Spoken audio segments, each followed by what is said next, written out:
Om Shri Gurubhyo Namaha Harihi Om Shuklam Bharadharam Vishnum Shashivarnam Chaturbhujam Prasannavadanam Dhyayet Sarvavighnopashantaye Gurur Brahma Gurur Vishnu Gurur Devo Maheshwaraha Gurur Sakshat Param Brahma Tasmai Shri Gurave Namaha Gurave Sarvalokanam Vishajet Bhavaroginam Nidaye Sarva Vidyanam Shri Dakshinamurtaye Namaha श्रुतिस्मृतिपुराणानाम् आलयं करुणालयं नमामि भगवत्पादशङ्करं लोकशङ्करम् अपारकरुणासिन्धुं ज्ञानदं शान्तरूपिणं श्रीचन्द्रशेखरेन्द्रगुरुं प्रणमामि मुदान्वहं सद्गुरुचरणारविन्दाभ्यां नमः श्रीगुरुभ्यो नमः हरिः ओम्. So, welcome to Viveka Chudamani class. In the last class, I left off. Where did I leave off? I said, Jnanam is the only moksha sadhanam. Moksha can be attained only through jnana, and all the other activities are accessories to jnana. Accessory, they play an accessory role. They are for purification of our mind. They are for chitta shuddhi. That is where we left off. But after that, I got a couple of queries from you guys. Very real queries, very legitimate queries. And these are all the queries which normally it comes, the queries like these will normally come to people when they hear Viveka Chudamani for the first time. Hey, I am a bhakta. I am a devotee. I am doing devotion. I am having bhakti towards Bhagavan. You say bhakti cannot give me moksha. But our elders have prescribed bhakti as a means to get moksha. Right? Our elders have prescribed bhakti. There is a great Narada Bhakti Sutra where Narada himself has written this Narada Bhakti Sutra. If we take Bhagavata Purana, there are a lot of references to bhakti. And in general, all our elders have said, we have the stories of Aruvattimunu Nayanmar, we have Alvar stories, we have all those Bhakta Vijayam stories, etc. All say, oh, bhakti is the means to get moksha. But now Adi Shankara says, Jnanam is the means to get moksha. I'm really confused. That's the query I got from you people, which is a very legitimate query. And actually a welcome question like this so that I can clarify it in the next class. So we will see the clarification now. So these things are not in Viveka Chudamani. In Viveka Chudamani, Acharya says Jnanam is the only way to get moksha and all other rituals are for Chitta Shuddhi. But since we have that question, I have to go. I'm just going to explain what is the relationship between Bhakti and Jnanam a little bit more, and then we can go to Viveka Chudamani, because this is a very, very important basic concept. Only if we understand this concept, whatever we are going to see next will be useful for our lives. So let us see, does Jnanam interfere with Bhakti? Or Bhakti and Jnanam are really competing with each other? So this is the question. Just because I follow the pursuit of Jnanam, should I stop my Bhakti towards Bhagavan? So this is the question put in a different words. So let us see what are all the factors involved in here and how to resolve this. So when I say Bhagavan and I, there are two entities. Here I am and here is a Bhagavan. This can be any Bhagavan. This can be a Krishna or Rama. So what do we say Bhakti? What is really meant by Bhakti? Bhakti is what is my attitude towards the Bhagavan. That is really called as Bhakti. What is my attitude towards Rama, towards Krishna, towards my favorite Devata? We call that as Bhakti. Let us see what is our attitude towards Bhagavan. Normally, we think only two people are involved in this transaction. One is me and another is Bhagavan. But it is not true. There are three things that are involved in the transaction. What is the next thing? It is my desires. right? I pray to Shiva or I pray to Krishna for what? If I am very narrow minded, I will pray, hey Bhagavan, I have to be happy. If I have little bit more broad mind, I will say, I have to be happy. My immediate family members have to be happy. Or if I have a really broad mind, I will say, Loka samasta sukhino bhavantu. The entire universe should be happy. So there are three factors involved. One is I, me. Second is Bhagavan. And third is my desires. And what do I really do? I use Bhagavan as a means to achieve the desires. Let us probe this even more. Say, I wanted a car and I went to a Josya, and Josya said, hey, if you do Satyanarayana Puja for 5 months, you do Satyanarayana Puja for 5 Paurnamis, you will definitely get a car. So I do with bhakti. There is nothing wrong in that. Let me be very clear. There is nothing wrong in asking things from Bhagavan. But I do Satyanarayana Puja for 5 weeks asking for a car. If I don't get a car, what will I do? I will go to another Doshakara and he will say, no, Satyanarayana Puja is not for getting car. You have to pray to Ambal. You have to chant Lalita Sahasranamam for 5 Paurnamis. Only then you will get a car. So what do I do immediately? I don't change my desire, but what do I change? I change the Bhagavan. Instead of praying to Satyanarayana, now I will start praying to Ambal in order to give me a car.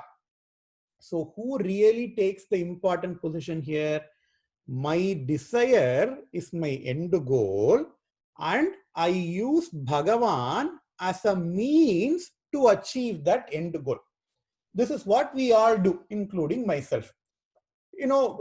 My desire can be even very broad-minded. For Samasta Loka Sukhino Bhavantu, for Loka Samasta Sukhino Bhavantu, I can pray.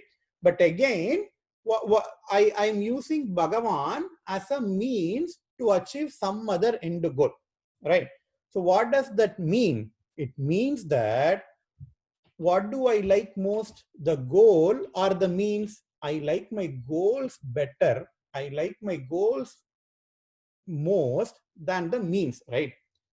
Because if this Bhagavan is not helping me to achieve the goal, I easily change to another Bhagavan. So for me, goals are more important than the Bhagavan. That is bhakti. There is nothing wrong in it. That is one type of bhakti. And this bhakti is called as apara bhakti, meaning initial stages of bhakti. And this is what Krishna says in Bhagavad Gita as Artha, Artharthi, and Jignasu. Previously, I have quoted a shloka from Bhagavad Gita where Krishna says there are 4 types of bhaktas. They are Artha, Artharthi, Jignasu, and Jnani. Who's an Artha? Artha Bhakta is a person who always asks Bhagavan. He never gives anything in return to Bhagavan. That is the first type of bhakta. What is Artharthi? Who is Artharthi? Artharthi is the one who says, hey Bhagavan, if you give me this, I will give you that. He will basically do business deals with Bhagavan. And who is Jignasu?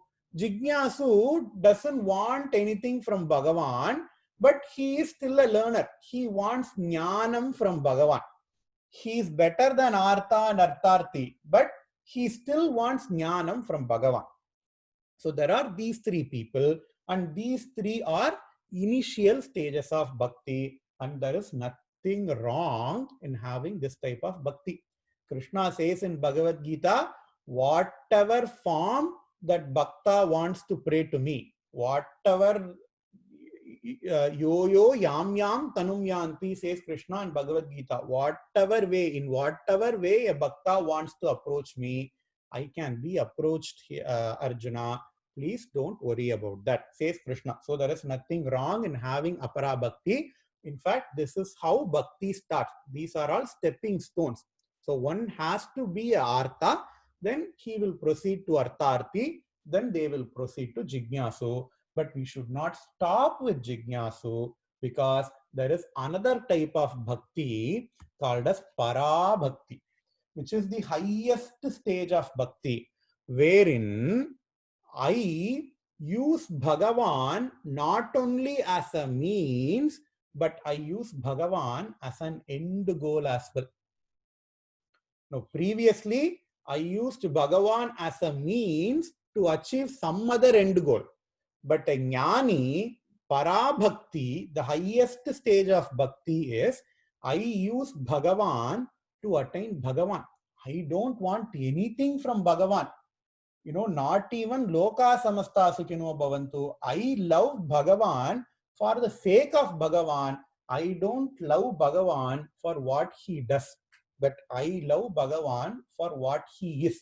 That is called as parabhakti. That is the highest stage of bhakti. And that type of bhakta is called as jnani bhakta in Bhagavad Gita. So jnanam really gives you that jump from Jignasu, from aparabhakti to parabhakti.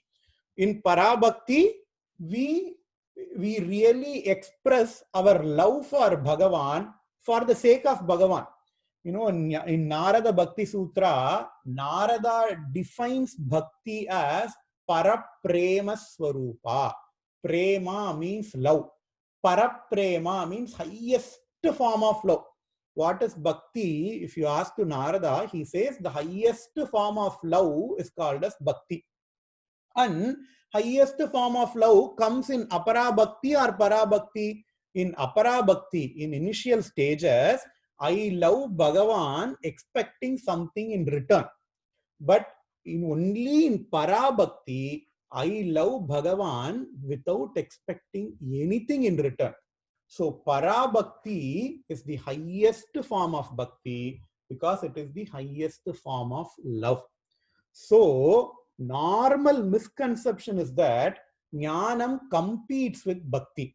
A person is bhakta, and then somebody like Adi Shankaracharya will come and say, hey, no, you should not do bhakta, you should come to jnana, and only that will give you moksha.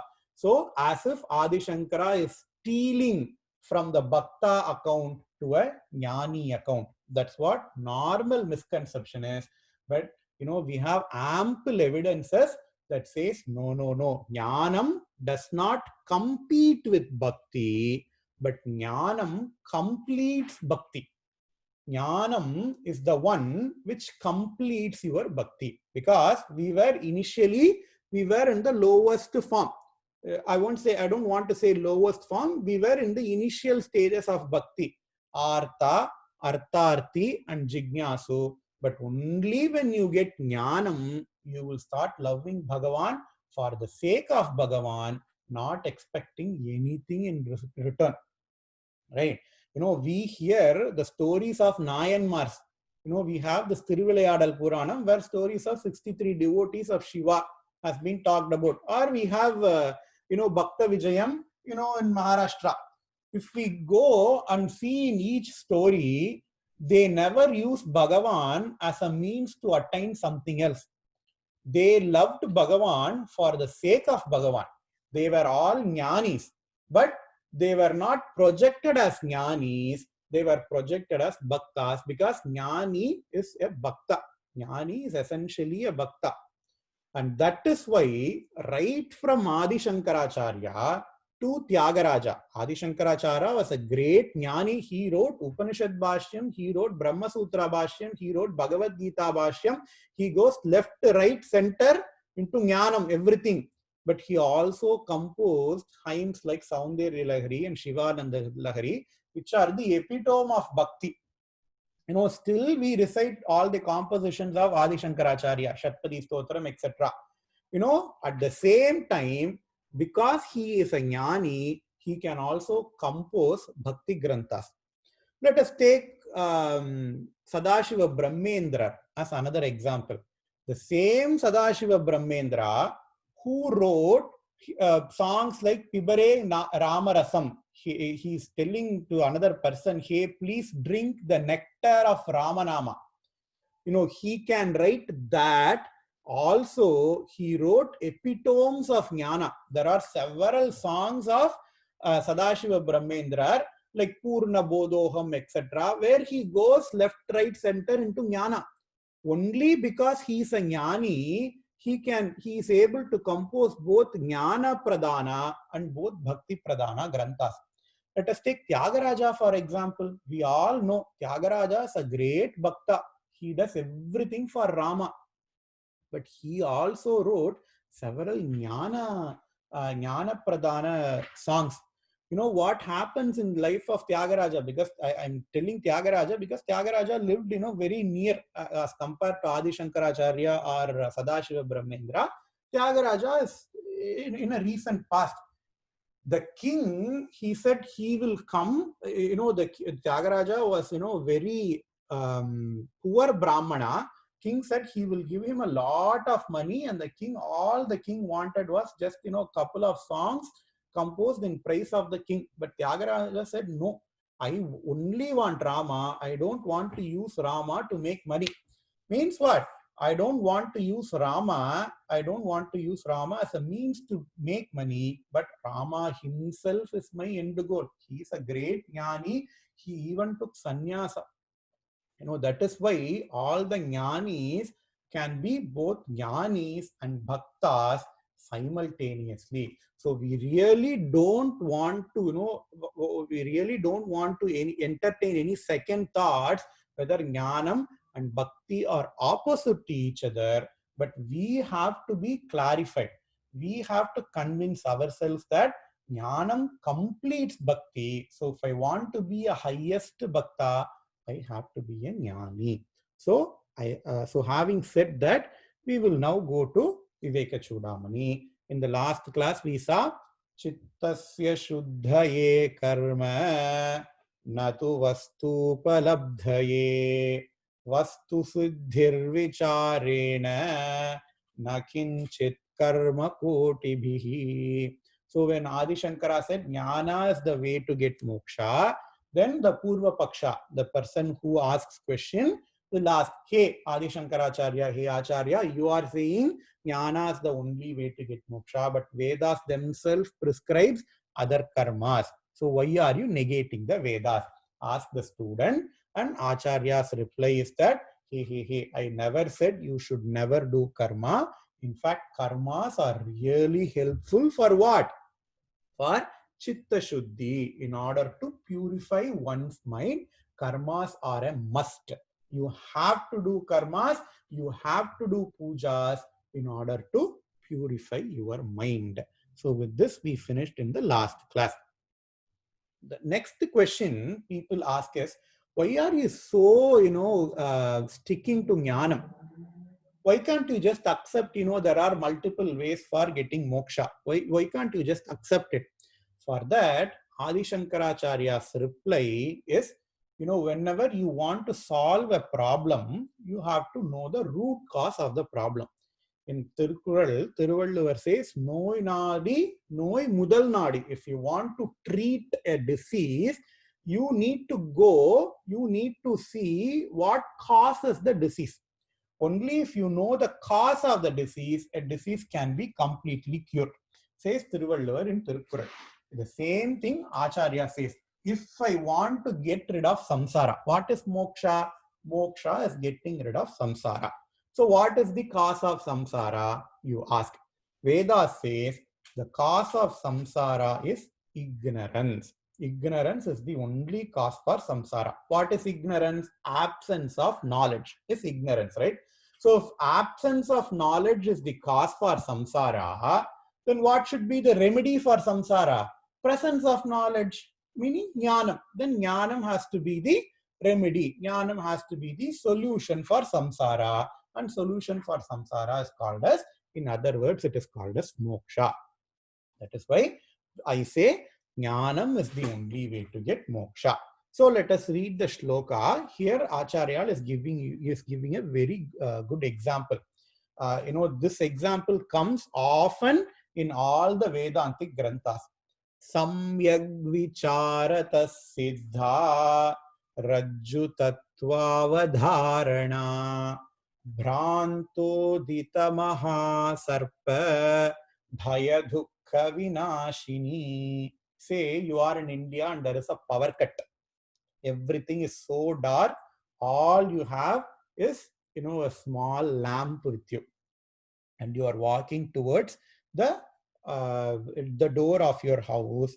There you see something small, something curved near the door. To you, it looks like a snake, and you saw snake. And we know in India there are several poisonous snake, and whatever you know that that area there are so much of snakes.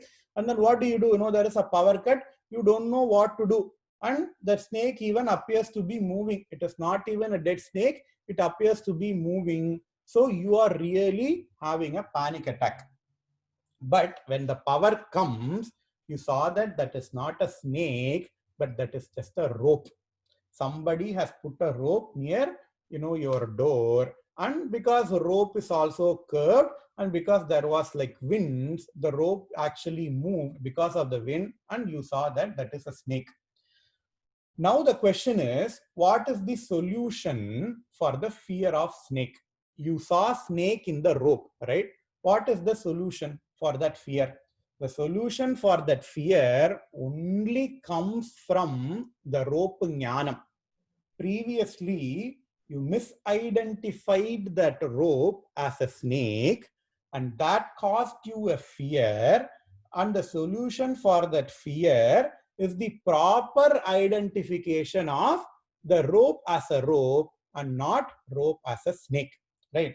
He says the same example applies to our samsara. We think that samsara is, we have a wrong notion that samsara exists. It is like a dream. Even in the last class I gave you an example. Somebody is sleeping, and in his sleep, in his dream, a tiger, the dream tiger was apparently chasing him, and he started shouting. What is the remedy then? All you have to do is just wake him up. You cannot go into his dream, with a gun and then shoot the tiger. All you have to do is what? Just wake him up. That's what Adi Shankara says. We think that the entire samsara exists because of Maya Shakti. Maya is like a dream. Because of Maya Shakti, we take the entire samsara to be a real problem. But all you have to do is just identify that, hey, this samsara is not real. There is something which is more real than this samsara. When you identify that, all the problems associated with samsara goes away. So that process is called as jnanam, because somebody has to tell you the samsara is maya and mithya. This is unreal. Only Brahma Vastu is real, and you yourself are Brahma Vastu. When I understand that, then all the fear with the samsara goes away. And that is why Adi Shankara says jnanam is the only way to get moksha. So now I understand that I have to get jnanam for moksha. Then how to get jnanam? Can I sit in meditation before a Bhagavan's photo, and then just like how it comes in Vijay TV serial, a light comes from Bhagavan's hand and then it goes directly into my head and then I get jnanam. Is that the proper way to do?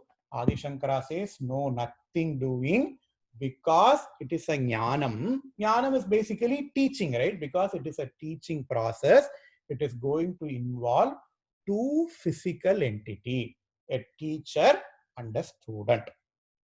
There is no alternative. You cannot get jnanam through meditation. You cannot get jnanam through some other process. But jnanam can only be obtained through the process of teaching, and it is up to the student. The student has to approach the master, and he has to request him to teach the way out of samsara. Remember in Bhagavad Gita, it has got 18 chapters. In the first chapter, only Arjuna is speaking, Krishna never speaks. Only when Arjuna says Sishyasteham chadimam mam prapadye. You know, when Arjuna says, "Hey Krishna, please accept me as your Sishya," only then Krishna starts speaking. And all the Upanishads, if you take, it is in the form of a dialogue between a student and the teacher. The student will ask, "Hey teacher, please teach me about Brahman. Hey teacher, please teach me the way out of samsara." It is always a dialogue. Most of the Upanishads are a dialogue between the student and the teacher, and the first question is always asked by the student. So the student has to approach the master and request him to teach the way out of samsara. And not only, only approaching the master is not enough, but after approaching the teacher, the student should follow the words of the master. It is very, very important. And just like any school, if you are going to an MD program, they will have some prerequisites, like you have to finish MCAT, and they also have got some rules and regulations if you want to continue the program, right? You will have prerequisites, and then if you want to maintain your status as a student, there are some conditions as well. Just like any other field of study, Vedanta also has got some prerequisites, and Vedanta also has got some discipline for maintaining the studenthood. We are going to see all these things in the forthcoming shlokas. So approaching the teacher. Shloka number 8. Ato vimuktयै prayateta vidwan sanyastabāhyartha sukhasprihassan santam mahantam samupetya deshikam tenopadishtartha samahitātma uddharet atmana atmanam magnam samsara varidhau yogarudhattvamasadhya samyak darshana nishtaya ato vichara kartavyo jignasoratmavastunaha samasadhya daya sindhum gurum brahma viduttamam. So we see these 3 shlokas. He says, the student prayatnena prayateta vidwan sanyasta bahyartha sukhasprihassan. He says, whenever you are approaching the teacher, you have to approach teacher with your full attention. Just like, just because we are having Viveka Chudamani class now through internet, you cannot have your phone on the other hand and then, keep on listening to the Viveka Chudamani and then doing something else. Acharya says, no. Sanyasta bahyartha sukhasprihassan. You have to, sanyasta means you have to give up. You have to give up all your activities and then you have to go to a guru. Santam. What should be the guru? He should be a santam, mahantam, samupetya deshikam. He should be a santa, meaning he should be a sadhu. He should be a mahan. He should have undergone studies himself. Whenever you are approaching a guru, you have to see which parampara the guru comes from. Because for us, the Guru Parampara is very, very important. He says, Sadashiva Samarambam, Shankaracharya Madhyamam, Asmadacharya Saparyantam, Vande Guru Parampara. A guru, in Sanatana Dharma, you should never approach someone who says, I have got a new idea. You should never approach people like that. Cautions Adi Shankaracharya. The guru should never invent any idea of his own. The guru can invent new teaching methods, but a guru cannot invent new ideas and new philosophies. If I read, then I should have read the same philosophy from my guru. Because it comes from who? It comes from Sadashiva Samarambam. It comes from Parameshwara himself. No one has got any right to change the philosophy. So that's what here says. You have to approach such a guru who has undergone Vedantic studies, who has undergone a systematic Vedantic studies under a proper guru for a length of time. So I have to approach the teacher. And is it enough that, okay, I approach the teacher and then I say, okay, you give me moksha? Adi Shankaracharya says, no, no, no, no, no. Guru can only show the way, but you have to have self-effort. You have to be motivated enough. Uddharet atmana atmanam. Atmana atmanam uddharet. You have to raise you by yourself. A guru can only show light, but the walking you have to do. In this sampradaya, you cannot say, hey Guru, I approach you, please get me moksha from Bhagavan. We don't accept all those things. We say, hey Guru, please give me the teaching. You do your part, I will do my part. That is how the process should be. I'm not saying that. Adi Shankara is saying, Uddharet atmana atmanam magganam samsara varido. You have to raise you with your self-effort from the varidau of samsara, from the well of samsara. Yoga rudhatvam asadhya samyag darshana nishtaya. You have to be in the karma yoga. You have to be in the right path. Being in the right path, having samyag darshana nishtaya, having the jnana darshanam. You have to raise yourself to get rid of samsara, says Adi Shankaracharya. Okay, then what are the qualities of teacher? Because Adi Shankaracharya is going to give a big list, qualities of student, that is going to come in the next week. What are all the qualities of student? Now he is saying what are all the qualities of teacher. Because just like I have a PhD, I cannot go teach to a kindergarten students, right? If I want to go for teaching school children, then I have to finish B.Ed. In India, there is a teacher training program. There is a Bachelor of Education. There is a Master of Education. You have to basically study how to teach. Those are all the qualifications of the teacher, for normal school program.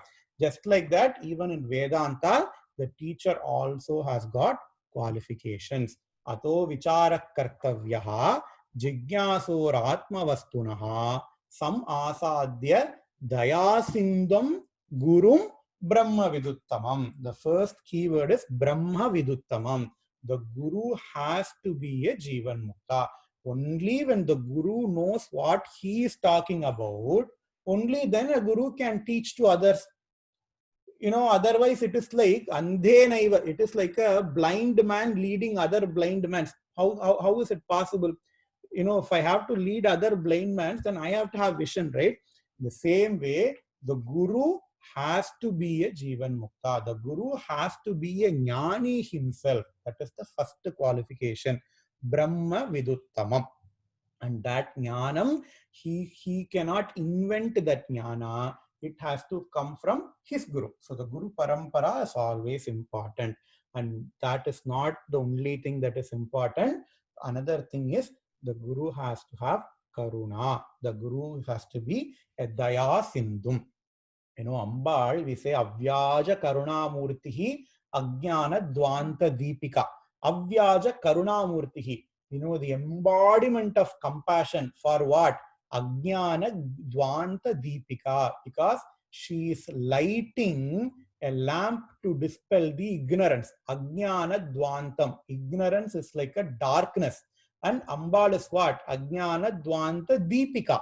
Ambal is like a deepam which dispels the darkness of ignorance. So even Ambal, if she has to be a guru, what is the prerequisite? That's why Vagdevi says Avyaja Karunamurti first, then the next nama is Ajnana Dvanta Deepika. Even if Ambal wants to teach, Ambal has to have compassion. In Adi Shankaracharya, we says Shruti Smriti Purananam Alayam Karunalayam. Adi Shankaracharya, we says Karuna Alayam. Karuna means compassion. He is the embodiment of compassion. And our Mahaperiva, what do we say? Apara Karuna Sindhum Jnanadam Shantarupinam. Even in that shloka, we doesn't say Jnanadam first and then Apara Karuna Sindhum next. No. Even if Mahaperiyava has to give you jnana, jnanadam means jnanam dadati, the giver of jnana means guru. Even if Mahaperiyava has to be a guru, what is the prerequisite? He has to be apara karuna sindhum. He has to be the embodiment of compassion. Why? Because for normal persons, if I have to do something, obviously I'm going to expect something in return, right? If I'm taking a class in a university, then I will be expecting a salary. Okay, even if I'm not expecting a salary, I'm doing something for charity. What do I get out of it? I get some pleasure out of it. I get some peace of mind out of it. I get something out of doing that action, right? But what about Guru? What about Atma Jnanis? For Atma Jnanis, there is nothing in this universe that they have to go and obtain. They are Atmanyeva Atmana Tushtaha. They are happy as they are. They don't need anything, be it peace or security or happiness, because they realize that they themselves are the embodiment of security, peace, and happiness. So they don't have to do any work to attain any money or peace or happiness. But still, a guru teaches you because a guru is filled with compassion. So with the qualities of teacher, we will finish today's class. In the next coming classes, we are going to see a very, very important topic, which is the qualities of students. So that we will see in the next class. Om Purnamadah Purnamidam Purnat Purnamudachyate Purnasya Purnamadaya Purnamevavasishyate. Om Shanti Shanti Shanti. Shri Gurubhyo Namaha. Harihi Om. Yeah, if you have any questions, please don't hesitate to send them through WhatsApp or something, so that I can address that in the next class. Thank you, Swami.